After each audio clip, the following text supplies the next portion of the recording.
एउटा नारी लेखक मानेर यो क्वेसन बुझ्दैछु। नारी लेखकबाट यो गोविन्द भन्ने जो पात्र ग्रीक पात्र अलिकति विश्लेषण तपाईँ कस्तो लाग्यो यो पात्र र यो अल्बाले समस्या भनेको तिनचोटि मैले नोट गर्ने थिएँ होइन, तपाईँले नोट गर्नु इट्स अ प्रब्लम कि त्यो प्रब्लम हो कि कोही क्लिक भएर जन्मिनु प्रब्लम हो कि हाम्रो मान्यताहरू चाहिँ प्रब्लम हो कि होइन, हाम्रो मान्यता चाहिँ निर्मित हो कि कन्स्ट्रक्टेड हो कि र कसले कन्स्ट्रक्सन गरिरहेछ, पुरुषवादले गरिरहेछ कि राजनीति कि धर्म दर्शनले कि टाइरेसियस भन्ने एउटा ग्रीक पात्रले मैथुन र सर्पहरूलाई ढुङ्गा हालेपछि त्यसले के श्राप दियो त भने तिमी नपुंसक हुनु भनेर श्राप दिए। अब श्रापित हुनुपर्ने विषय हो कि नपुंसक हो कि नेचुरली कन्सिभ विषय हो त, त्यसलाई अलिकति कम्प्लिकेट गरेर हामी हेरौँ न प्लिज। धन्यवाद महेशजी। यसको उत्तर त मलाई थाहा छैन, तर यति मलाई के भन्न मन लागेको त्यो समस्या चाहिँ होइन होइन, यो चाहिँ प्राकृतिक रूपले कोही जन्मिन्छ, कोही चाहिँ साइकोलोजिकल रूपले पनि पछि नपुंसक हुन जान्छ, त्यसका उपचार चाहिँ हुनसक्छ। अब यो चाहिँ दुईचोटि भनौँ न, दुईचोटिको यसलाई चाहिँ फिजिकली च्यालेन्ज रूपमा पढ्न सकिन्छ होइन, डिसेबिलिटी स्टडिजमा राख्न सकिन्छ। एउटा चाहिँ तपाईँले अटिस्टिक भन्नुभयो, अटिस्टिक आफ्नै समस्या छ, त्यसपछि सेक्सुअलिटीको समस्या छ, दुईवटा समस्या छ।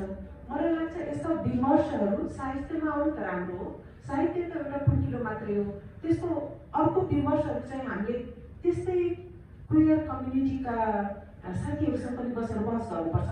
जुन विषयको हामीलाई अनुभव छैन त्यसको उत्तर हामीसँग हुँदैन, तर यति कुरा चाहिँ के निश्चित हो भने त्यो समस्या चाहिँ होइन, समस्या पनि हो भने समाधान खोज्नुपर्छ र म पनि यही समाजकै नागरिक हुँ। यही उपन्यासमा आउँदाखेरि मनस्विनीकै कुरा सोद्धाखेरि मलाई बुवाजीले के सोध्न मन लाग्यो भने हो एउटा नारीलाई त्यस्तो व्यक्तिसँग विवाह गरिदिँदाखेरि मनुष्यले नै आफै युज गरेका प्रयोग गरेका शब्दहरू बुद्धिहारा जन्तु एकातिर छ, तर पछि चाहिँ उसलाई त्यो लोग्ने मन पनि परेको छैन, गोविन्द माया चाहिँ गरेका छन्, दया गरेका छन्, माया होइन दया गरेका छन्। तर कानुनी उपचारतिर किन नलागेको होला मनस्विनी, किनभने कानुनले पनि त्यसरी विवाह छक्क्याएर बिहा गर्यो भने एउटा चाहिँ कानुनी प्रावधान छ जसमा चाहिँ छोडपत्र, बाबा महारानीको केस फरक छ, बाबा महारानीले चाहिँ छोडपत्र गर्न चाहिँ गाह्रो हुन्थ्यो, तर मनस्विनी त अब छोडपत्र पनि गर्न सक्थिन् होला। मलाई लाग्छ यस्तो केसमा महिलाहरूले छोडपत्र पनि गर्न सक्छन्, अथवा पहिलादेखि हाम्रो समाजमा चलिआएको के छ भने सन्तान भएन भने पुरुषले अर्को विवाह पनि गरेर ल्याउँथ्यो। अब यो मनस्विनीले मातृत्व अनुभव पनि प्राप्त गर्नु छ भने छोडपत्र पनि गर्न सक्ने र नारी पात्रले प्रयोग गरेका शब्दहरूमा मलाई लाग्छ सायद एउटा महिलाले यो लेखेको भए सायद त्यो हेर्ने दृष्टिकोण हुन्थ्यो अथवा जन्तु भन्दिन्थिन् होला कि भन्ने कौतूहलता पनि मलाई लागेको हो। अनि मेरो प्रश्न फेरि यसैमा आयो, मलाई तपाईँको प्रश्नको उत्तर म के भन्छु भने मैले चाहिँ यस्ता फरक सेक्सुअलिटीका समुदायका सदस्यहरूसँग बसेर हामीले पनि सिक्नुपर्नेछ। हामीले जति रिसर्च गरे पनि हामी अब्जेक्टिभ रिसर्च मात्रै गर्न सक्छौँ, किनभने त्यसको अनुभव हाम्रै छैन। त्यो अनुभव भएका भोगेका व्यक्तिहरूसँग बसेर हामीले छलफल चाहिँ गर्नैपर्छ।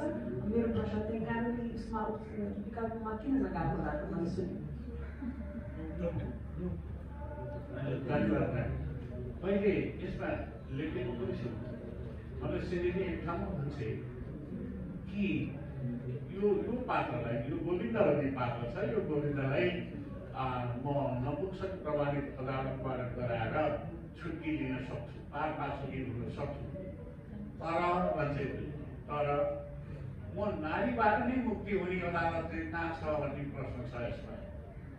यो यहाँले घरिघरि हेर्नु होला, नारीबाट नै मुक्ति हुने चाहिँ उपाय उसले खोजेकी छ। किन भन्दा यो दुईपल्ट यस्तो दुर्घटनामा परि यो पात्र, यो नारी पात्र कि उसले अरू कुनै देखिन, यो अभिशाप पनि आफूलाई ठानिन, नारी हुनु अभिशाप हुनु भन्ने पनि उसले ठानिन।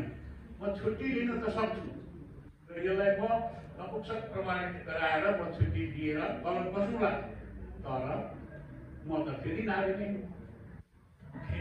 फेरि पनि मैले विवाह गर्नु पर्ला भन्दा संवादले त अर्को पाटो नै त्यही पऱ्यो भने जिन्दगी कहाँ जाला। यी तमाम शङ्काहरू उसको मनमा उब्जिन्छन्। लेखिया छु तपाईँको म यहाँ संवाद पनि मैले लेखेको छु जुन चाहिँ मलाई लाग्यो एकदम तार्किक र एकदम विचारणीय छ। जस्तै मनस्विनीले के भन्छ भने लेखकजी देशमा प्रजातन्त्र आओस् कि लोकतन्त्र, छोरीले त सधैँ पुरुषतन्त्र नै खप्नुपर्छ भन्ने चाहिँ छ। अनि त्यस्तै उसले के भन्छ भने आफ्नो परिचय दिँदा त म मान्छे होइन नारी बन्न रुचाउँछु, किनकि मान्छेको संसारमा मलाई रमाउन दिएन भन्ने चाहिँ एउटा यथार्थ भए तापनि मलाई लाग्छ हामीले जे जस्तो सामाजिक रूपले अथवा यो जुन पितृसत्ताले जस्तो महिलाको स्थितिलाई एउटा दमनको रूपमा राखेको छ त्यस्तो तर पनि उपाय त हामीले कानुनमा अलिकति आशा राख्नै पर्छ भन्ने चाहिँ मलाई लाग्छ।